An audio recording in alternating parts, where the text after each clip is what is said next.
तो आज जो हम स्टार्ट कर रहे हैं वो कहां से कर रहे हैं, फ्रॉम एल्कीन वाले पार्ट से। इसमें पहला हिस्सा हमने कल कवर कर लिया फ्रॉम इथीन से। और नेक्स्ट जो आज की क्लास का हमारा मेन मकसद है वो है फ्रॉम हाइड्रोबोरेशन ऑक्सीडेशन रिएक्शन। इस रिएक्शन में होता क्या है कि जब हम उसे किसी भी इथीन को या फिर सॉरी किसी भी एल्कीन को, कोई एल्कीन अपने पास है और उस एल्कीन को हमने क्या किया, डाइबोरेन से रिएक्शन करा। तो डाइबोरेन को आप लिख कैसे सकते हो, दूसरा तरीका है BH3 का होल टू आइस। तो जब आप इसके साथ रिएक्शन करते हो तो आमतौर पे जो न्यूक्लियोफाइल होता है वो तो जाता है अंदर, लेकिन इसके केस में जो न्यूक्लियोफाइल है वो कहा जाएगा बाहर। क्यों जाता है इसके बारे में आपको समझ भी आ गया होगा। तो आंसर होगा CH3 CH2 और सिंगल बॉन्ड CH2 के साथ में यहाँ पे आ जाएगा BH2। क्लियर हो गया यहाँ तक। जब BH2 के केस में आया तो यहां से होता क्या है कि इस बोरोन के पास इतना सारे हाइड्रोजन ना हट जाए, इतना हम इसको रिएक्शन कराते जाएंगे। तो फिर से सेम कंपाउंड लो, इसको आपने क्या किया, फिर से आपने सेम कंपाउंड के साथ रिएक्शन किया। सेम कंपाउंड हमारा ये that is CH3 single bond CH double bond CH2। तो अब यहां से एक हाइड्रोजन निकलेगा, किसके साथ जाएगा, फिर से इस वाले कार्बन के साथ, और जो BH बचेगा वो इसके साथ। तो फॉर्मेशन क्या होगी, CH3 सिंगल बॉन्ड CH2। ये तो ऐसे ही रहेगा जैसा था। और यहाँ बोरोन का एक हाइड्रोजन तो अभी इसके पास है, लेकिन एक हाइड्रोजन कहां पे गया, इसके पास। तो ये हो गया CH3 CH2 और सिंगल बॉन्ड। इस CH2 के साथ आप क्या जोड़ दोगे, ये वाला बोरोन। समझ आ गई बात, बिल्कुल सिंपल है। अब अगली बार आप क्या करेंगे, इस हाइड्रोजन को हटाएंगे तो CH3 हो गया तो कहां पे, यहाँ पर। बेटे CH3 कैसे रहेगा यहाँ पर, और पहले पहले CH2 तो CH2 ही तो रहेगा। अरे बोरोन यहाँ पे चिपक रहा है ना, फिर जो एक और हाइड्रोजन आया है उसको कहाँ है, वो ये ना बीच में, जो भी हाइड्रोजन आया वो यहाँ पे आ गया बीच में। सर आपने जहाँ पे वो डबल बॉन्ड था CH2 पे फिर नीचे हटा दिया डबल बॉन्ड। बेटा अब ये टूटेगा जब ये तोड़ोगे आप इसे, ठीक है। एक एच ना जाए, तो एक एच के लिए यहाँ पे चार्ज बनेगा, एक एच के लिए चार्ज यहाँ बनेगा, मतलब एक दूसरे कंपाउंड के लिए यहाँ चार्ज बनेगा। तो जब ये बॉन्ड टूटेगा तभी तो नया बॉन्ड चिपकेगा इस पे, इसलिए हमने यहाँ पे से तोड़ा। इसलिए यहाँ से एक, जब हमने यहाँ से तोड़ा तो एक हाइड्रोजन यहाँ से निकल गया इसके पास आया, और दो जो है, जो बाकी के BH बचा था, एक बोरोन की वैलेंसी खाली हुई। तो जो बोरोन था उसने किसके साथ अटैचमेंट किया, इस वाले कार्बन के साथ। तो बोरोन तो यहाँ पे अटैच हुआ, हाइड्रोजन निकल के यहाँ। समझ आ गई बात, इस तरह से कंपाउंड। Yes sir. अब नेक्स्ट फिर से ऐसी करो, फिर से कब तक करेंगे, जब तक ये सारे हाइड्रोजन हट ना जाए। हट जाए तो यहां से फिर से आपने सेम कंपाउंड लेके आए, और सेम कंपाउंड आपने यहाँ पे रखा, that is CH3 single bond CH double bond CH3। तो अब क्या फॉर्मेशन होएगा, पहले ये जो बने हुए हैं उनको बना लो। तो ये बने हुए हैं भाई CH3 CH2 है, इसके साथ यहाँ बोरोन है, इसके साथ यहाँ पे CH2 और CH2 और CH3 है। अब देखो इसका हाइड्रोजन हटेगा तो यहाँ आएगा, ये वाले हाइड्रोजन को आप यहाँ लेके आओगे और इस बोरोन को इससे अटैच करोगे। तो देखो कैसे करेंगे, ये वाला बोरोन इससे अटैच करो तो CH2 आ गया, और इससे यहाँ पे क्या आएगा CH2 फिर से, क्योंकि हाइड्रोजन था एक वहां से आया CH3 और इसके बाद CH3। एनसीईआरटी वाले क्या कह रहे हैं, इसे ऐसे लिखा, बोरोन लिखा, और देखो ये और ये एक जैसे ही तो है, वैसे लिख दिया। बी के साथ CH2 और CH3 का कितना है 3। क्लियर हो, आगे आपको क्या करना है, आगे यहाँ पे अब क्या करेंगे, किसी बेसिक मीडियम में से अप्लाई करेंगे, डिसोसिएट करेंगे, तोड़ने के लिए बेसिक मीडियम में डाल दो। तो बेसिक मीडियम में डालने के लिए आपको क्या करना है, या तो आप इसके लिए OH नेगेटिव से पास करो, अगर बेसिक नहीं है तो क्या करो H2O2 से पास कराओ। तो क्या करेंगे, ये सारे के सारे बॉन्ड यहाँ से यहाँ से यहाँ से तीनों पोजीशन से ब्रेक हुआ, इसके साथ भी OH, इसके साथ भी OH, इसके साथ भी OH, और इसके पास में बोरोन के पास क्या बचेगा। अब देखो यहाँ से H2O2 है तो ये दो हिस्सों में टूटेगा, OH नेगेटिव और OH पॉजिटिव। तो बोरोन के साथ भी OH जाएंगे, और जो CH2 CH3 वाला कंपाउंड है उसके साथ भी OH है। तो डायरेक्टली ओवरऑल फॉर्मेशन कैसी कहलाएगी कि CH3 CH2 CH2 के साथ OH, लेकिन कितनी बार बनाओगे इसे? 3 बार। तो 3 बार बनाने की वजह में से 3 ऐसे लिखो, क्लियर। और बोरोन वाला कैसे है कि बोरोन लेंगे आप, तो बोरोन ये रहा, बोरोन के साथ ये था, अभी हट गया है तो यहाँ पे क्या आएगा? OH, OH का मोल प्राइस। हमें बी ओ एच होल से पहले से ओ एच सिखा देते हैं किससे? जब लास्ट में बी ओ एच बनाया तो सीधा सिखा देते ओ एच से इतना क्या करना है। इतनी रिएक्शन करने की क्या जरूरत पड़ेगी, हमें डायरेक्टली उससे रिएक्शन करा देते हैं। हाँ। ये बैठे हैं ना इसके साथ, करने ही नहीं देते,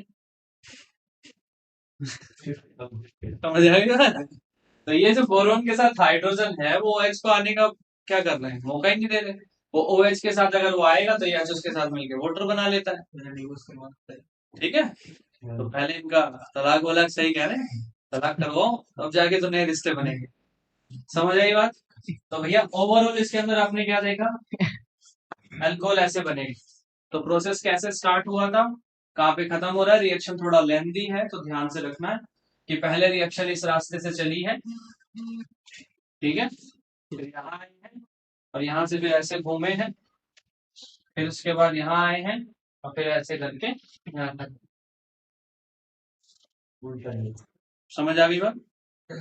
तो ऐसा ये दूसरा मेथड है फ्रॉम एल्कीन वाला, जिसके अंदर हम मतलब अल्कोहल्स की फॉर्मेशन कर सकते हैं, ठीक है। तो नेक्स्ट हमारा जो तीसरा टॉपिक है, यानी कि मतलब प्रिपरेशन के लिए दूसरा टॉपिक है, यहाँ हम बहुत इंटरेस्टिंग चीज पढ़ेंगे जिसका नाम है ऑक्सीडेशन रिडक्शन सीरीज, क्लियर। लिखो यहाँ तक। नेक्स्ट जो हमारा स्टेप है इसके बाद में, ठीक है, इसको हम पढ़ेंगे, that is from carbonyls, from carbonyl compounds. अब देखो भाई समय इतना है नहीं कि मैं आपको सारा मैकेनिज्म एक एक चीज का समझाऊं, पर मैं कुछ ट्रिक दे रहा हूं अपनी तरफ से जो तुम्हारे काम आए। तो ये मेरी तरफ से एक सीरीज है, जिस सीरीज का नाम यहाँ पे है that is oxidation reduction series, ठीक है, ऑक्सीडेशन रिडक्शन सीरीज। इस सीरीज में होना क्या है वो पहले मैं आपको बता रहा हूँ, फिर एनसीईआरटी की रिएक्शन जितने भी आपके सामने आएंगी तो सारी की सारी आसानी से कर सकते, क्लियर। तो सबसे पहला क्या है, अगर आपके पास कोई भी अल्कोहल है, और कोई भी अल्कोहल वाला कौन सा पार्ट, केवल 1 डिग्री अल्कोहल, भाई ओनली 1 डिग्री चाहिए मेरे को इधर, और 1 डिग्री वाला तुम्हें पहले मैंने बता चुका हूँ कल क्या है, हाँ एक कार्बन वाला से डायरेक्टली जुड़ा है। दूसरा, अगर आप अल्कोहल का कभी भी ऑक्सीडेशन करेंगे तो हमेशा 1 डिग्री वाले अल्कोहल, ठीक है, वो क्या बनाएंगे, एल्डिहाइड। लेकिन एल्डिहाइड कौन से केस में बनाएंगे, जब आप इसका करेंगे वीक ऑक्सीडेशन, क्या करेंगे, वीक ऑक्सीडेशन। ऐसे ही अगर आप एल्डिहाइड का वीक ऑक्सीडेशन करते हैं तो ये डायरेक्टली बनाएगा कार्बोक्सिलिक एसिड,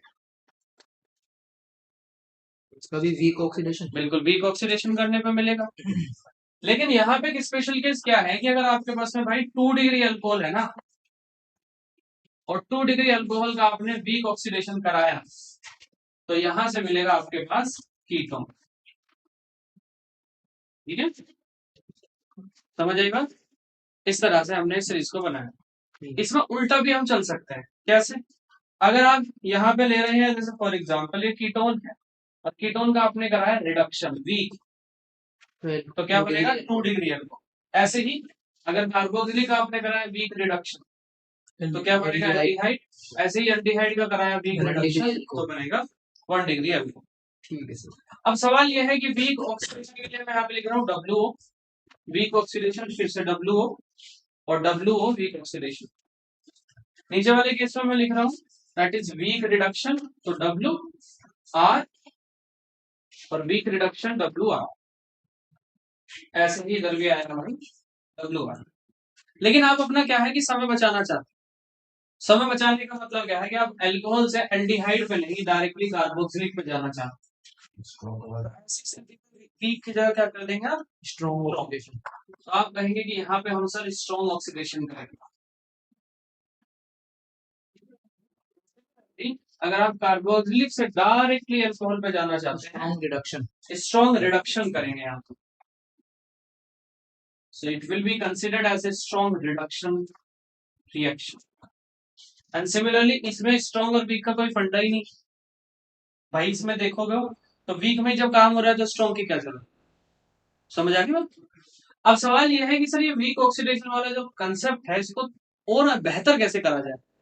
बेहतर करने का ये है कि जो WO है, WO का मतलब है वीक ऑक्सीडेशन, तो वीक ऑक्सीडेशन कराने के लिए आपको जरूरत पड़ेगी वीक ऑक्सीडाइजिंग एजेंट्स की। तो जब भी तुम्हें वीक ऑक्सीडेशन कराना है तो उनके लिए कौन कौन से एजेंट्स की जरूरत पड़ेगी। पहला एजेंट हो सकता है आप CrO3 को यूज करना। दूसरा एजेंट आप उस पर नेसेंट ऑक्सीजन डायरेक्टली डालना। तीसरा ऑक्सीजन PCC नाम का एक कंपाउंड है उसको डाल दें। PCC क्या होता है इसको आगे पढ़ेंगे, ठीक है। और उसके बाद में अगर ये भी नहीं हो पा रही है तो K2Cr2O7 नाम का एक केमिकल यहाँ से डालना, पोटेशियम डाइक्रोमेट। इसका नाम क्रोमियम ऑक्साइड, इसका नाम नेसेंट ऑक्सीजन, इसका नाम PCC। पढ़ेंगे अभी, टेंशन ना लो, ठीक है। समझ आ गया वीक ऑक्सीडेशन के कंसेप्ट में आप क्या करोगे। मतलब अगर आपने किसी अल्कोहल पे CrO3 डाल दिया तो वो एल्डिहाइड बन जाएगा। आपने किसी एल्डिहाइड पे CrO3 डाल दिया तो डायरेक्टली कार्बोक्सिलिक बन जाएगा। सिंपल, कुछ नहीं करना फिर अपने प्रेजेंट में होगा। हाँ, इनकी प्रेजेंस में काम होगा। दूसरी तरफ ऐसे ही वीक ऑक्सीडेशन के अलावा वीक रिडक्शन वाला जो एजेंट आपको चाहिए वो समझो। तो वीक रिडक्शन के जो एजेंट्स हैं, मतलब वीक रिड्यूसिंग एजेंट जिसको हम कह रहे हैं, उनका क्या नाम है।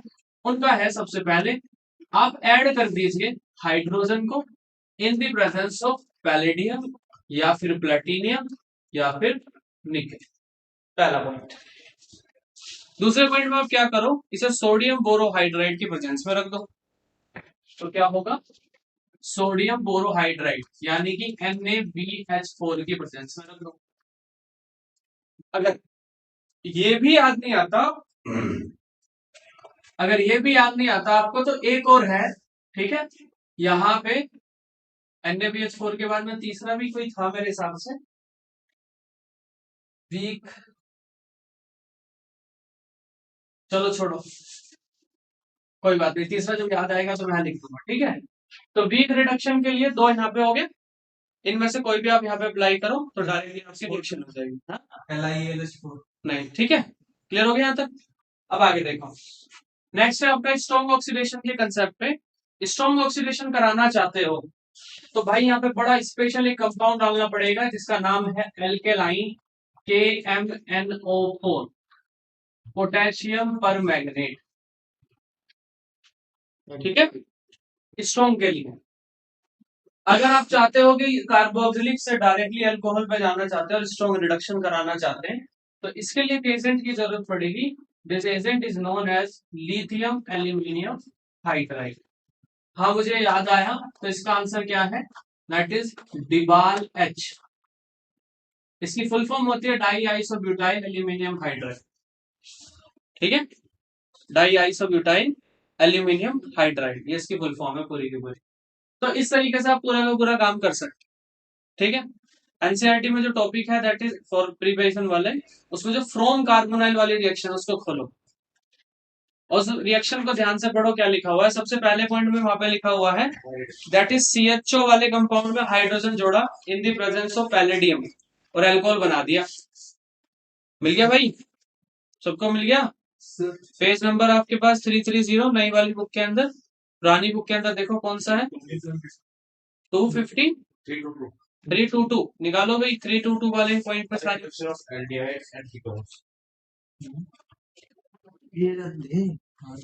मिल गया। निकाल जल्दी निकाल भाई, मिला ही नहीं सभी तक, मिल गया। देख वहां पे एक रिएक्शन लिखी हुई है फ्रॉम कार्बोनाइल वाली लेफ्ट हैंड पे, मिल गई सबको। Yes sir. अब पहली रिएक्शन को ध्यान से देखो, पहली रिएक्शन में लिखा हुआ है RCHO it give rise to H2 लिखा हुआ है, फिर पैलेडियम भी लिखा हुआ है वहां यस सर। और CHO बना, ओ सॉरी CH2OH बना रहे हैं उसका फिर। Yes sir. अब देखो ध्यान से इधर क्या है आपके पास, एल्डिहाइड है ना CHO, तो आपने क्या जोड़ा, वीक रिडक्शन करा। वीक रिडक्शन में क्या जोड़ रहे हो, hydrogen in the presence of palladium, तो डायरेक्टली आप क्या बनाओगे 1 डिग्री अल्कोहल। देखो ध्यान से 1 डिग्री अल्कोहल बन रहा है। Yes sir. समझ आ गया। दूसरी रिएक्शन पे आ जाओ, RCO R डैश वाली रिएक्शन जो है NaBH4 ठीक है, उस पर आपने NaBH4 नाम का केमिकल डाला। NaBH4 क्या होता है? वीक रिड्यूसिंग एजेंट, ये रहा। NaBH4 को डाला तो आपने डायरेक्टली कीटोन बनाया, मतलब यहाँ पे आपने कीटोन बनाने के लिए वाली रिएक्शन कर ली। Week reduction. समझ आ गई बात? आगे देखो, एक रिएक्शन और लिखी हुई है, मिल गई, RCOH वाली। RCOH it give rise to lithium aluminium hydride in the presence of water. Ketone के द्वारा कितना समझाया हुआ बिल्कुल समझाऊंगा मैं। कीटोन वाला मैंने अभी क्या बताया, कीटोन से यहाँ जाना है, वीक रिडक्शन करना है। वीक रिड्यूसिंग एजेंट की लिस्ट देख ली। यस सर यहाँ पे वीक रिड्यूसिंग एजेंट में आपने लिखा NaBH4, खत्म हो गया। कैसे हुआ देखो ध्यान से, मैंने यहाँ एग्जांपल के लिए लिखा CH3 C double bond O single bond CH3। ठीक है सर, यस सर। यहाँ पे क्या बन जाएगा, CH3 सिंगल बॉन्ड C, एक ऊपर H एक नीचे H, 2 डिग्री अल्कोहल तैयार। बिल्कुल।